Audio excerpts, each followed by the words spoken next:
काय सांगाल, हे दिल्लीचं जे आंदोलन ज्या पद्धतीने सरकारनं हँडल करण्यामध्ये ते अपयशी ठरलेले आहेत आणि त्यामुळे संपूर्ण देशभरामध्ये उद्रेकाची भावना आहे यावेळेला. गेले 22 दिवस दिल्लीला जंतर मंतर मैदानावर सोनम वांगचुक हे या देशातले एक शिक्षण तज्ज्ञ आहेत, पर्यावरणवादी चळवळवादी कार्यकर्ते आहेत. ते उपोषणाला बसलेले आहेत. त्यांच्या उपोषणाची दखल लोकशाहीची थट्टा करत सत्तेवर आलेलं केंद्र सरकार घेत नाही. आणि ज्या पद्धतीनं आमच्या सहकार्यांनी सांगितलं की हुकुमशाही वृत्तीनं तानाशाही वृत्तीनं सत्तेत लोकशाहीची चेष्टा करत लोकशाहीमधल्या ज्या काही कृत्या आहेत त्याचा वापर करत आले, पण वागणं मात्र हुकुमशहालाही लाजवणारं आहे, हिटलरलाही लाजवणारं आहे. अशा पद्धतीनं काम करतायत. या कुणाही मंडळींनी सोनम वांगचुक यांच्या उपोषणाची दखल घेतली नाही. त्यांची प्रकृती खालावल्यानंतर या देशातला युवक, या देशातला विद्यार्थी, या देशातला सामाजिक कार्यकर्ता त्या ठिकाणी रस्त्यावर आला. पण त्यांचा आवाज ऐकण्याऐवजी, त्यांच्या मागण्या ऐकण्याऐवजी त्यांना दाबण्याचं काम या ठिकाणी केंद्र सरकारनं केलं. खरं तर 14 सालापासून 152 वेळा या ठिकाणी पेपरफुटीचा पराक्रम या शासनानं केला. या नीटच्या पेपरफुटीनंतर 21 तरुणांनी, 21 विद्यार्थ्यांनी आत्महत्या केल्या. पण या कशाची दखल केंद्र सरकार घेत नाही. 56 इंचाची छाती आणि संवेदनाशील मुख्यमंत्री, पंतप्रधान म्हणवणारे 21 विद्यार्थी आत्महत्या करत असताना त्याची दखल घेत नाही. कुणीतरी वैचारिक बांधणी बैठक असणारा कार्यकर्ता उपोषणाला बसल्यानंतर त्याच्या उपोषणाची दखल घेण्याऐवजी, त्यांच्याशी चर्चा करण्याऐवजी ते कधी मरतात याची वाट बघत हे सरकार बसलेलं आहे. पण सुदैवानं देर सही लेकिन आज देश का युवा जागृत हो चुका है. देशातले विद्यार्थी, देशातला तरुण, देशातले कार्यकर्ते, सामाजिक चळवळीतले ज्यांनी मोठ्या उत्साहानं अहममिकेनं या मंडळींना सत्तेत बसवण्यात वाटा उचललेला होता, ते आज जागृत झालेले आहेत.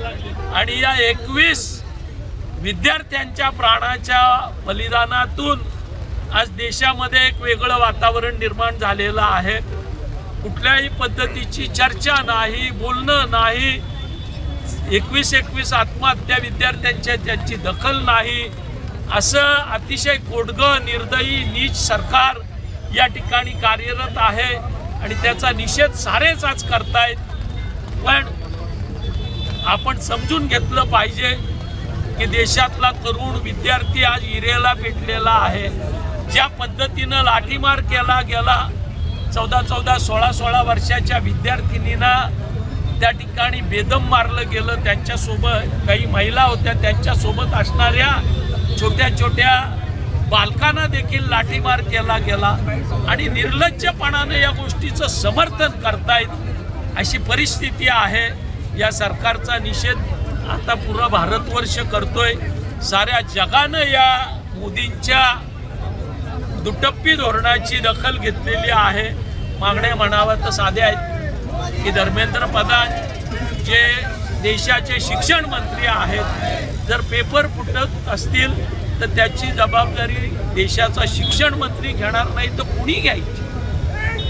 केवळ कोणातरी किरकोळ अधिकाऱ्यांना बळी देऊन तोंडावर फेकून हा विषय संपणार नाही.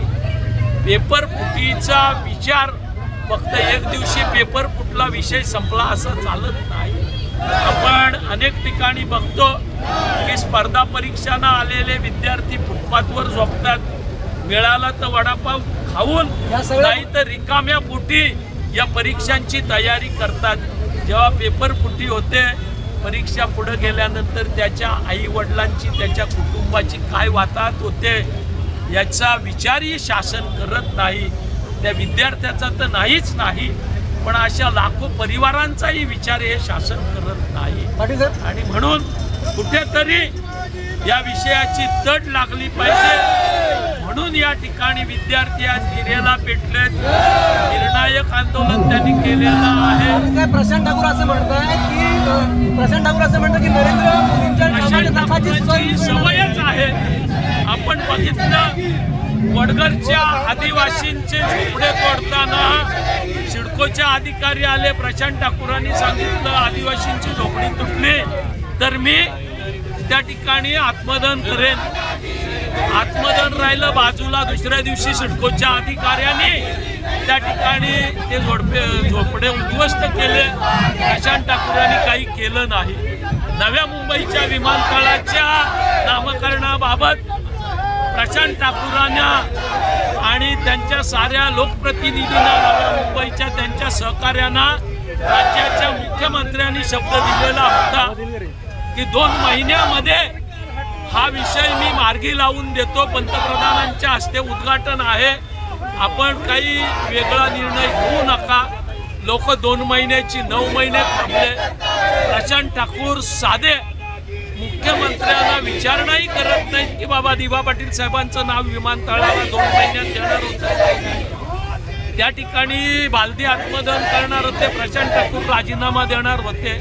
तेही काही झालं नाही.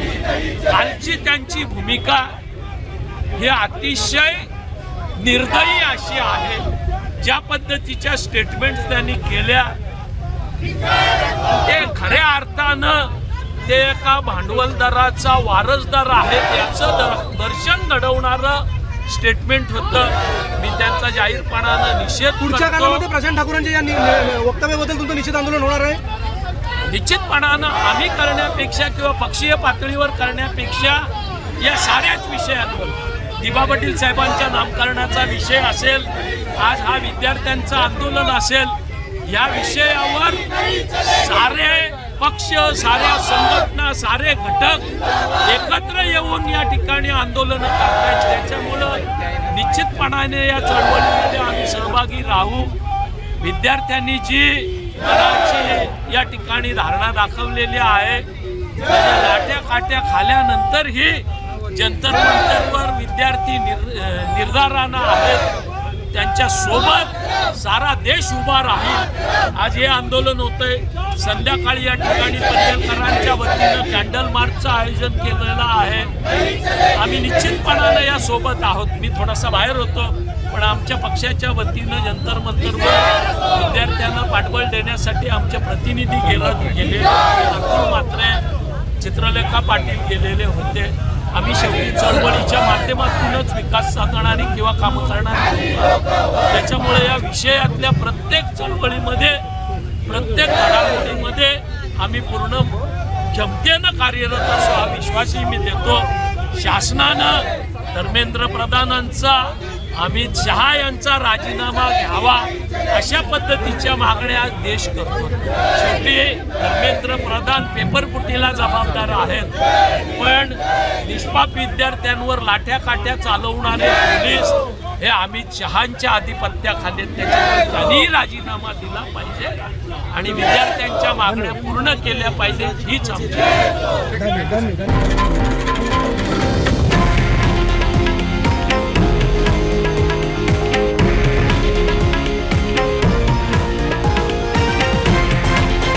हे आहे देशातील नंबर 1 न्यूज नेटवर्क आणि आपण पाहत आहात TV9 मराठी, एकमेव.